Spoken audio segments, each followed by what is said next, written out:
Some science videos have been uploaded in this YouTube Interesting Maths on special request from my dear students. View them, and if you find it useful, share it with your friends and all others who can be benefited. Children, today we are going to study about crops. The plants that are grown in large area to obtain food or other useful products are called crops. जो पौधे हम बहुत बड़े जगह में लगाते हैं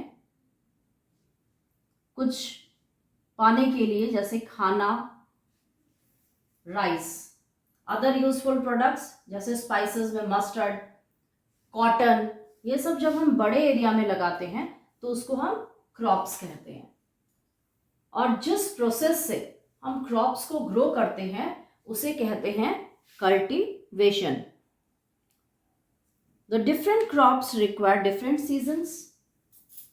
हर crop को अलग अलग सीजन्स और अलग अलग कंडीशंस की जरूरत होती है. कुछ होते हैं समर क्रॉप्स,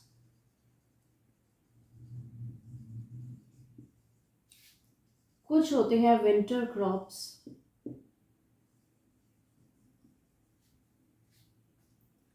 समर क्रॉप्स वो होते हैं जो जून से लेकर अक्टूबर के बीच में लगाए जाते हैं. जून टू अक्टूबर, जून से लेकर अक्टूबर के बीच में लगाए जाने वाले को समर क्रॉप्स कहते हैं. और इसको खारिफ क्रॉप्स भी कहते हैं. खारिफ.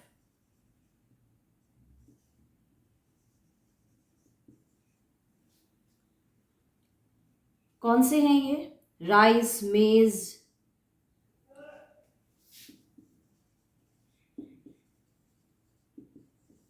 कॉटन, इनको हम समर क्रॉप्स कहते हैं या खारिफ क्रॉप्स कहते हैं. और जो विंटर में लगाए जाते हैं वो लगाए जाते हैं नवंबर से अप्रैल के बीच में.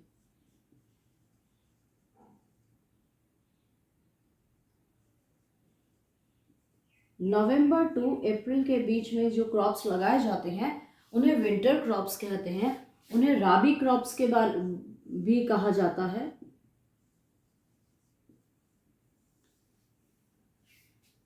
इसमें आ जाता है व्हीट, ग्राम, बार्ले,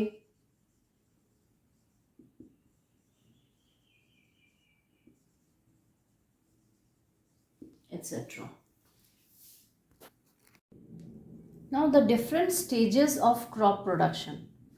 बच्चे, क्रॉप्स जब फार्मर्स प्रोड्यूस करते हैं तो उसके डिफरेंट स्टेजेस होते हैं जो वो फॉलो करते हैं.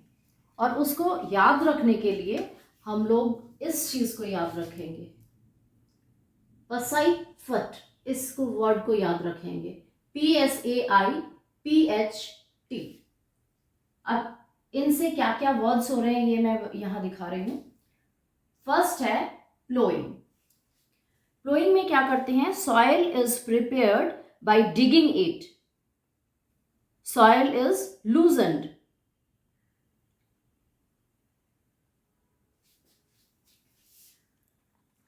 Soil is turned upside down. This is known as plowing. यानी क्या करते हैं? वो मिट्टी को खोदते हैं ताकि वो मिट्टी लूज हो जाए और उलट पुलट कर देते हैं. नीचे वाला मिट्टी ऊपर आ जाए, ऊपर वाला मिट्टी नीचे चला जाए. इससे क्या होता है कि जो सॉइल है वो लूज हो जाता है और एनफ एयर अंदर तक जा सकता है. और नेक्स्ट स्टेप है sowing. Sowing means putting the seeds.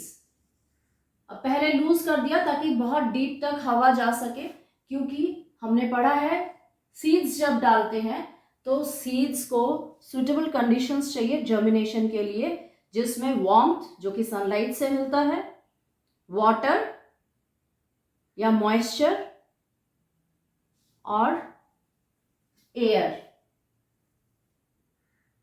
Air, water and sunlight बहुत ज़रूरी होता है. तो सोइंग मतलब सीड्स डालना, बीज जमीन में डालना. So good and healthy quality seeds are sown using various methods. वो methods हम डिटेल में नेक्स्ट वीडियो में पढ़ेंगे. Next is adding fertiliser. मिट्टी खोद दिया, सीड्स डाल दिया और उसमें फर्टिलाइजर्स ऐड करेंगे. फर्टिलाइजर्स यानी खाद ऐड करना. Fertilisers added to make up the soil rich in nutrients. The proper growth for the proper growth of seeds and plants. Fertilizers are added to the soil to make the soil fertile, यानी rich in nutrients for the proper growth of seeds and plants. अब ये fertiliser दो तरह के होते हैं. एक होता है जो नेचुरल फर्टिलाइजर होता है और दूसरा केमिकल फर्टिलाइजर. जो नेचुरल फर्टिलाइजर होता है उसको हम कहते हैं मैन्योर. अब ये मैन्योर किससे बनता है? एनिमल डंग्स, डेड लीव्स और खेत से जो जो मिलता है, जो वेस्ट हो जाता है, जो कि हम यूज़ नहीं करते हैं क्रॉप्स ले लेने के बाद, तो उन सबको मिट्टी के नीचे दबा दिया जाता है और उससे जो खाद बनता है उसे हम कहते हैं मैन्योर. और दूसरा है केमिकल फर्टिलाइजर्स.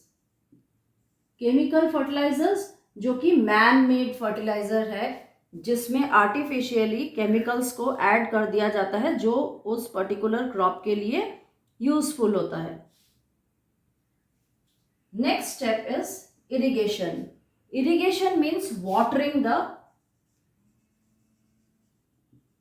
क्रॉप्स. पहले मिट्टी खोद दिया, फिर सीड्स डाल दिया, उसके बाद फर्टिलाइजर्स डाल दिया, उसके बाद हमने पानी डाल दिया ताकि वो अच्छे से ग्रो कर सके. नेक्स्ट स्टेप है प्रोटेक्शन.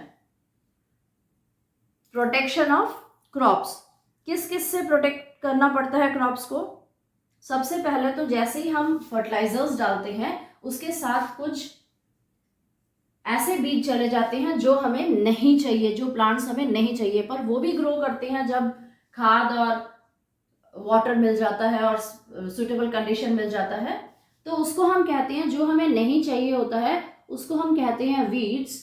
तो उसको वीडिंग से, इसको हटाने को कहते हैं वीडिंग. वीड्स जो प्लांट्स हमारे लिए यूजफुल नहीं है, ये क्रॉप्स के साथ अगर वो ग्रो करेंगे तो क्रॉप्स के साथ कंपटीशन करेंगे खाना लेने के लिए. ये अगर खाना सारा ले लेते हैं तो हमने जो फर्टिलाइजर डाला है क्रॉप्स ग्रो करने के लिए वो ठीक से नहीं ग्रो करेगा. तो इसीलिए हम क्या करते हैं, वीड्स को हटाने के लिए वीडिंग करते हैं, यानी वीड्स को निकाल देते हैं. जो पौधे हमें नहीं चाहिए उनको निकाल देते हैं.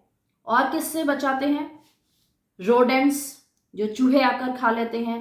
Pests, insects. तो पेस्ट और इंसेक्ट्स से बचाने के लिए हम क्या करते हैं? इंसेक्टिसाइड्स डालते हैं. इंसेक्टिसाइड्स डाल देते हैं या पेस्टिसाइड्स डाल देते हैं.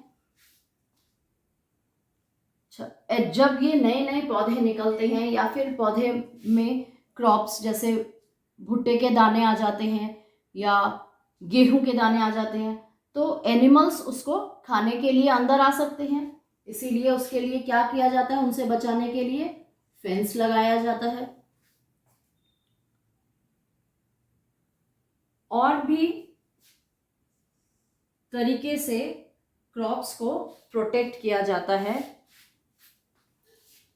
The next step is harvesting. Harvesting में क्या करते हैं? जब क्रॉप्स प्रॉपरली बन जाते हैं, जैसे अगर कॉटन सीड्स लगाया है तो कॉटन बॉल्स बन गए हैं तो उन बॉल को पिक करना होता है. अगर गेहूं पक गए हैं या चावल जो डाले थे वो पक गए हैं तो उनको काट लिया जाता है और काट के स्टोर किया जाता है. तो उसको कहते हैं हार्वेस्टिंग. हार्वेस्टिंग करने के बाद उसको स्टोर किया जाता है. स्टोर करते वक्त हमें कुछ चीज़ें ध्यान रखना पड़ता है. वो है कि ये जो क्रॉप्स है ये पेरिशेबल है या नहीं है, पेरिशेबल या नॉन पेरिशेबल है। तो will come back to this afterwards.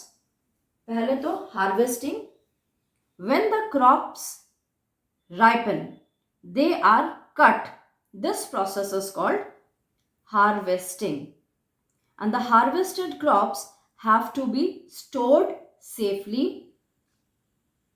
Storing करते वक्त हमें ध्यान रखना पड़ता है कि वो पेरिशेबल यानी जो सड़ने वाले होते हैं, इमीडिएटली उनको हटा देना पड़ता है। और ये जो पेरिशेबल है इसको कोल्ड स्टोरेज में स्टोर करना पड़ता है। और दूसरा है नॉन पेरिशेबल, जो सड़ने वाले नहीं होते, जो ड्राई होते हैं, उनको कूल और ड्राई प्लेस में स्टोर करते हैं, कूल एंड ड्राई प्लेस। अब स्टोर करने के बाद जो नेक्स्ट है स्टेप वो है ट्रांसपोर्टेशन। ट्रांसपोर्टेशन के लिए भी हमें देखना पड़ता है कि जो क्रॉप हमारा है वो पेरिशेबल है या नॉन पेरिशेबल है। अगर पेरिशेबल है तो हमें उसको इमीडिएटली ट्रांसफ़र कर देना पड़ता है कि जहाँ जहाँ हमें उसको पहुँचाना है। जैसे किसान ने गोभी उगाया है तो इमीडिएटली वो गोभी सब्ज़ी मंडी तक पहुंचा देगा, नहीं तो उसके पास रहकर सड़ जाएगा। थोड़े दिन के लिए अगर वो रखना चाहता है तो कोल्ड स्टोरेज, बड़े बड़े कोल्ड स्टोरेज आते हैं फ्रिज की तरह, तो उसके अंदर वो थोड़े दिन के लिए रख सकता है, पर ज़्यादा दिन के लिए रखने से वो गोभी खराब हो जाएंगे। इसीलिए ट्रांसपोर्टेशन इमीडिएटली हो जाना चाहिए। पर जिस किसान ने गेहूं या चावल उगाए हैं या फिर कॉटन उगाए हैं तो वो अपने पास ध्यान से रख सकता है, पर उसे ध्यान रखना पड़ेगा कि उसे चूहे आकर खा ना जाए, बर्ड्स आकर उसको ना खराब ना कर दे। तो protect the crops from moisture, rat, birds and insects.